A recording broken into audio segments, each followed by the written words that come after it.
ሰላም ነጥቋችሁ ውድ የናስ ሚዲያ ቤተሰቦች የተለያዩ መረጃዎች ይዘናል። አብራችሁን ቆዩ። ዶክተር አብይ አህመድ በምክክር ኮሚሽን በመዝጊያው ዕለት አልተገኙም። ምክንያታቸው ምን ይሆን? የምናካፍላችሁ ጉዳይ ይሆናል። እንደዚሁም ደግሞ አብንና እናት ፓርቲ ጠበቅ ያለ መግለጫ አውጥተዋል። በምክክር ሂደቱ ላይ ቅሬታቸውንም እንደዚሁ አስተላልፈዋል ነው የተባለው። እጅግ አደገኛው ጉዳይ ነው የተናገሩት። የምናካፍላችሁ ይሆናል። በመቀጠልም በወለጋ በርካቶች ግድያ ተፈጽሞባቸዋል። በአንገር ጉተን ምንድን የተፈጠረው? አንድ የባንክ ማናጀርም ተገድሏል ተብሏል። የ2012 የ12ኛ ክፍል ውጤት ይፋ ተደርጓል የተባለው ያለፉትም 16% እንደሆኑም እየተነገረ ነው የሚገኘው። የምናካፍላችሁ አንዱ መረጃችን ይሆናል። እንደዚሁም ትራምፕን በተመለከተም የቪዛ እግድ አውጥተው ነበር ለ75 ሀገራት። ይህ ህጉም ተሽሮባቸዋል ነው እየተባለው። ከምክክር ኮሚሽን ጋር በተገናኘ ታደሰ ጫፎን ሌሎችም የታየ አጽቀሥላሴ ያስተላለፉት መልእክት አለ። የምናካፍላችሁ አንዱ ጉዳይ ነው። በርካታ ጉዳዮችን እናካፍላችኋለን። እስከ መጨረሻው አብራችሁን ቆዩ። ሰብስክራይብ አድርጉ። ወደ መረጃዎቹ እንሂድ። ነት የምንመለከተው ዶክተር አብይ አህመድ በመዝጊያው የምክክር ኮሚሽን በመዝጊያው ዕለት አልተገኙም። ምክንያቱ ብዙዎች እያነጋገረን የሚገኘው ነገር ግን ታዬ አጽቀሥላሴን ፕሬዚዳንቱን ጨምሮ በርካቶች ተገኝተዋል። እንደዚሁም የቀርበው የናይጄሪያው ፕሬዚዳንት ኦሊሶ ኦባሳንጆ ተገኝተዋል። በርካቶች ናቸው የተገኙት በነገራችን ላይ። ነገር ግን እንግዲህ የኬንያውም የቀድሞ ፕሬዚዳንትም ተገኝተዋል። ዶክተር አብይ አህመድ ግን በዚህ ፕሮግራም ላይ አልተገኙም። ደግሞ ከዚህ ከፋ የሚያደርገውም በሶሻል ሚዲያቸው ላይ በፌስቡክ ላይ ማለት ነው ምንም አይነት ይፋዊ እንግዲህ የሰጡት ማብራሪያ የለም። ጽሁፍም አልጻፉም። እንኳን ደስ አላችሁ መልእክትም አላስተላልፉም ነው የተባለው። እየተካሄደው ነው እስካሁን የውጭ ጉዳይ ሚኒስትር ምንም አይነት ማብራሪያ አልሰጠም በዚህ ጉዳይ።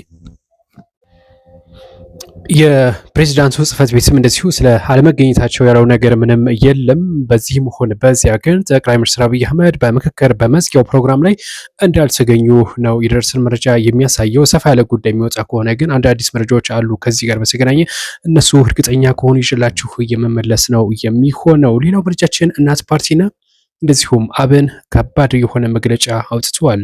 ሁለቱ ያወጡት መግለጫ በምክክር ኮሚሽን ሂደት ላይ በተለይ በአዲስ አበባ ጉዳይ ጥብቅ ትችትን ሰንዝረዋል ነው የተባለው። ተመካካሪዎቹ ውሳኔ አሳልፈው ነበር። ነገር ግን የምክክር ኮሚሽኑ ነው ወደ ቀጣይ የአብን ፓርቲ እንደገለጸው ከሆነ የምክክር ሂደቱን በጽኑ የተቃወመ ሲሆን ምክክሩ ከጀርባ በተወሰነ ህገወጥ ጣልቃ ገብነት የታየበት ነው ሲል እንደዚሁ ሀሳቡን ሰጥቷል። እናት ፓርቲ በአዲስ አበባ የተያዘውን አቋም ሀገር የማፍረስ አጀንዳ ነው ሲል ይፋ አድርጓል። ሀገር የማፍረስ እንቅስቃሴ ወይም አጀንዳ የመቅረጽ ነው ሲል ነው ሀሳቡን የሰጠው። ኮሚሽኑና እንደዚሁም ገዢው ፓርቲን በከፍተኛ ሁኔታ ተችቷል። በተለይ የአዲስ አበባን ጉዳይ በአጭሩ ወይም ደግሞ በፍጥነት በማቻኮል ይህ ውሳኔ እንዲወሰን ተደርጓል።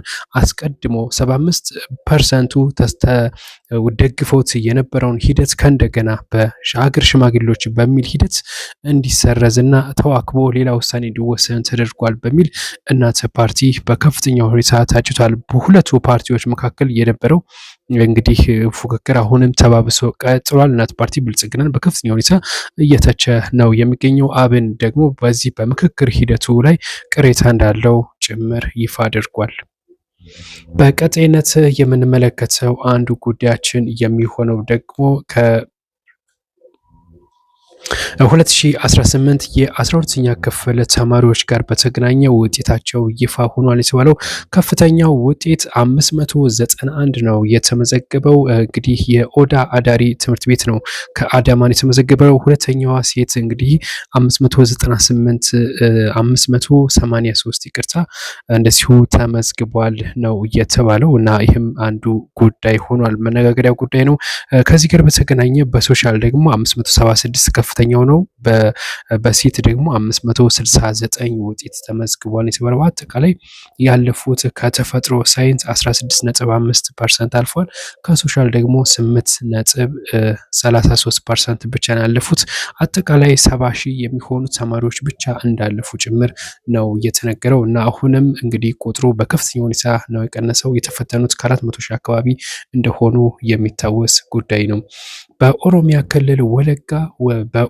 ክልል በወለጋ ዞን በአንገር ጉተን ወረዳ ከፍተኛ ቁጥር ያላቸው ንጹሃን መገደላቸው የደረሰን መረጃ ያሳያል። በዛ አካባቢ ከሰሞኑ አንድ የኦሮሚያ ህብረት ስራ ባንክ እንደዚሁ ማናጀሩ መገደሉ ታውቋል። ሌሎችም ከአንገርጎተን ከባድ የሆነ ጥቃት ደርሶ ነበር። እነሱን ከዚህ ጥቃት ለመሸሽ ብለው ወደ ነቀምት ከተማ ቀንተው ነበር። እናም አካባቢው ሰላም ሆኗል ተብለው ሲመለሱ መንገድ ላይ ከመኪና በማስወረድ በርካቶችም ግድያ እንደተፈጸመባቸው የደረሰን መረጃ ያሳያል። እና እዛ አካባቢ ላይ ከባድ የሆነ ጥቃት መድረሱ በርካታ ንብረት መውደማቸውም የደረሰን መረጃ ያሳያል።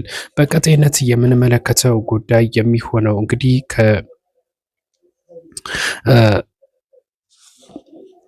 ትራምፕ ጋር በተገናኘ ነው የምንመለከተው። ዶናልድ ትራምፕ እንግዲህ ከሰሞኑ ወደ 75 ለሚጠጉ ሀገራት የቪዛ እገዳ ጥለው ነበረ። አሁን በተሰማ መረጃ ደግሞ ይህንን የቪዛ እገዳ ፍርድ ቤቱ ውድቅ ማድረጉን የተነገረው የኒውዮርክ ፍርድ ቤት ነው። የትራምፕን አስተዳደር 75 አገራት ላይ ጥሎት የነበረውን የቪዛ እገዳ ውድቅ አድርጎታል።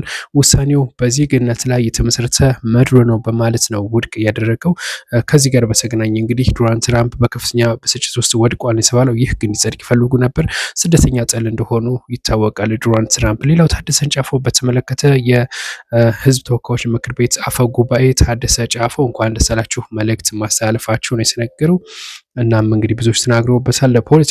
ለፖለቲካ ፓርቲዎችም ጥሪ አቅርበዋል ተብለዋል። ሌላው ከመነጋገሪያ ከሆኑ ጉዳዮች በጸሎት አሸንዳ በዓልን በተመለከተ በድምቀት ተከብሯል። በአማራ ክልል በላሊበላ እና በተለያዩ ቦታዎች በድምቀት ተከብሯል። የአማራ ክልል ርዕሰ መስተዳድርም እንደዚሁ እንኳን ደርሳችሁ መልእክት አስተላልፈዋል። በትግራይ ክልል የአሸንዳ በዓል ግን በዘንድሮ እንደማይከበር መረጃ ደርሶናል። በዛሬው ዕለት ስለ በዓሉን አስመልክቶ መግለጫ ይሰጣል ተብሎ ነበር።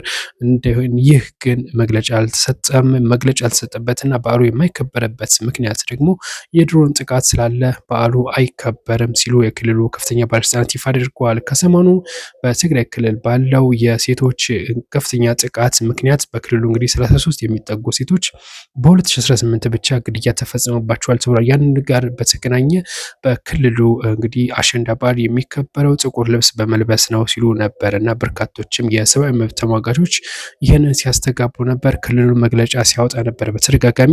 አሁን ላይ ግን ሙሉ ለሙሉ በዓሉ እንደማይከበር ታውቋል። ከድሮን ስጋትና ከተለያዩ ጉዳዮች በዓሉ አይከበርም ሲል የክልሉ ከፍተኛ አመራሮች ይፋ ማድረጋቸው የደረሰን መረጃ ያሳያል። ለሰዓቱ ያዝንላችሁ መረጃ ይህን ይመስላል። በቀጣይ እንመለሳለን። አብራችሁን ቆዩ።